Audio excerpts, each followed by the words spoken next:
मनुष्य शांतता शोधण्यासाठी, आनंद शोधण्यासाठी अशा निर्जन डोंगरामध्ये, हिमालयात अशा ठिकाणी जातात. शांत सगळं. एखाद्या कुठेतरी जंगलात जाऊन आश्रमात राहतात शांत.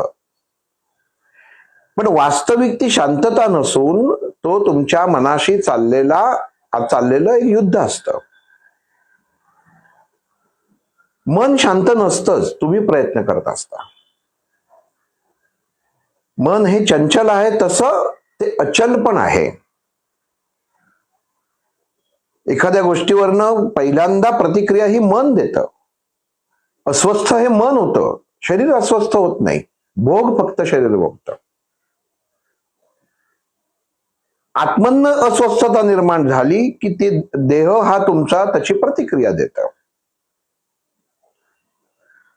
मन शांत हवं.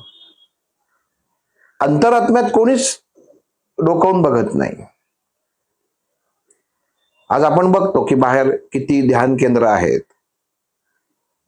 कित्येक ठिकाणी बुकिंग करून 15-15 दिवसाचं ध्यानाचं क्लासेस किंवा काय जे घेतलं जातं. त्या 15 दिवसात लक्ष केंद्रित कसं होईल? लक्ष केंद्रित तर क्षणातच होतं. कारण तुम्ही तुमच्या आतमध्ये डोकावून कधीच बघत नाही, बाह्य अवस्थेत डोकावून बघता. तू जर आतमध्ये डोकावून स्वतःच्या बघितलं असतंस तर तुला मी दिसलो असतो. एखादी गोष्ट माणसाकडे असते आणि ती जेव्हा त्याच्याकडे असते, त्याच्या मालकीची असते, ते सुरुवातीचे त्याला 2-4 दिवस असं वाटतं की चला ही माझीकडे नवीन गोष्ट आहे, छान आहे. एखादी गाडी घेतली करोडो रुपयांची की पहिले 1-2-4 दिवस त्याला असं वाटतं की वा किती सुंदर, माझ्याकडेच गाडी आहे. मग तो सगळं रुबाब असतो. पण आठवडा झाला की त्यातनं गोडी निघून जाते, कमी होते आणि मग त्याच्याकडे तो दुर्लक्ष करायला लागतो की ठीक आहे गाडी आहे. मग त्याच्यापेक्षा अजून चांगल्या गाडीची जेव्हा जाहिरात येते किंवा त्या मॉडेलची जाहिरात येते तेव्हा तसं ह्या गाडीतलं मन तर पूर्ण सोडतं. आपण ती घेऊ, ही विकून टाकू. भौतिकता झाली, मन स्थिर नाही. मग भगवंत अर्जुन सांगतात की स्थिरता ही आतमध्ये आहे, मनुष्य ती बाहेर शोधतोय. ध्यान आतमध्ये लक्षात ध्यान या शब्दाचा अर्थ काय? ध्यान दीजिए म्हणजे लक्ष द्या. ध्यान या शब्दाचा अर्थ लक्ष आहे. मग लक्ष काय? आपण म्हणतो ना की माझं लक्ष आहे, म्हणजे तू पाहतोयस ते लक्ष आहे का माझं लक्ष म्हणजे मला काय कुठं पोहोचायचंय ते लक्ष आहे? मग इथं आपलं लक्ष आपल्याला कळलं पाहिजे. आपण काही वेळा आपला मराठी शब्द वापरतो ना, एखादं मनुष्य म्हणतो की तुला काही माहितीये का? म्हटलं मला काय माहित नाही. होच्या जागी य वापरतो. मला काय माहित नाही. आता या शब्दाचा अर्थ तुम्ही काय घ्याल? मला काय माहित नाही म्हणजे मला काहीच माहित नाही, किंवा मला काय माहित नाही म्हणजे मला सगळं माहिती आहे. ही द्वंद्व अवस्था आहे.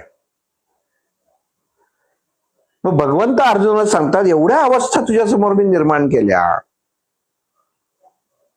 एवढ्या वेळ आपण बाहेर जाताना आपल्या गप्पा टप्पा झाल्या, पण तू मला फक्त बाह्यांगानेच बघत राहिलास, म्हणजे अंतरंगामध्ये कधी तू डोकावूनच बघितलं नाहीस. मग अर्जुन म्हणतो अरे तू असं कसं म्हणतोयस? तू जेव्हा यायचास तेव्हा मी तुझ्या बरोबरच असायचो, आपण दोघं असायचो, आपण दोघं फिरायला जायचो.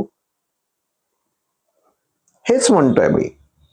भगवान श्रीकृष्ण अर्जुनाला म्हणतात मी हेच म्हणतोय, तू माझ्या बरोबर कधी असायचास तेव्हाच तुला मी दिसायचो ते बाह्य अंगाने, पण मी तुझ्या बरोबर क्षणोक्षणी आहे तो तुझ्या अंतरात्म्यात तो तू कधी पाहिलाच नाहीस. म्हणजे भगवंत अर्जुनाला हे सांगत होते मी तुझ्या आतमध्ये, तो बाहेर नाहीच आहे, तू बाहेरच्याला शोधतोयस. मग जो बाहेरचा असतो तो तुम्हाला तेवढाच दिसतो की जेवढं ते तुम्ही बघू शकता. लांबनं जर ताजमहल बघितला तर लांबनं उत्तम वाटतो किंवा छान दिसतो, पण जेव्हा त्याच्या आतमध्ये जाता किंवा एखादी वास्तू असेल की बाहेरनं खूप सुंदर दिसते, पण जेव्हा तुम्ही त्याच्या आतमध्ये शिरता तेव्हा ती कदाचित अतिसुंदर असते किंवा अति वाईट असते.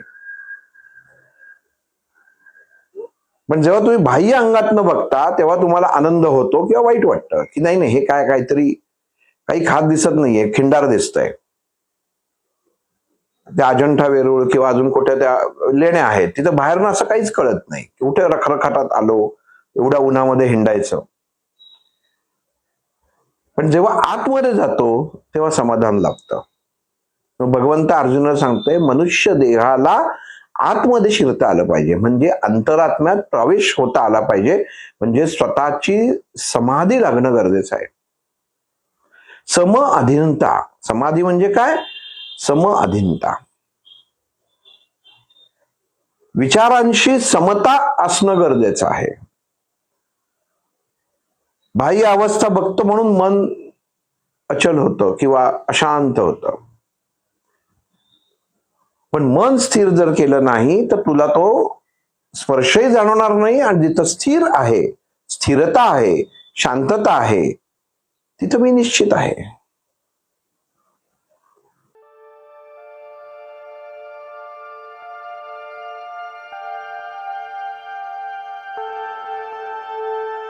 अध्यात्मावर अशीच माहिती मिळवण्यासाठी देव माझा चॅनलला सबस्क्राईब करा.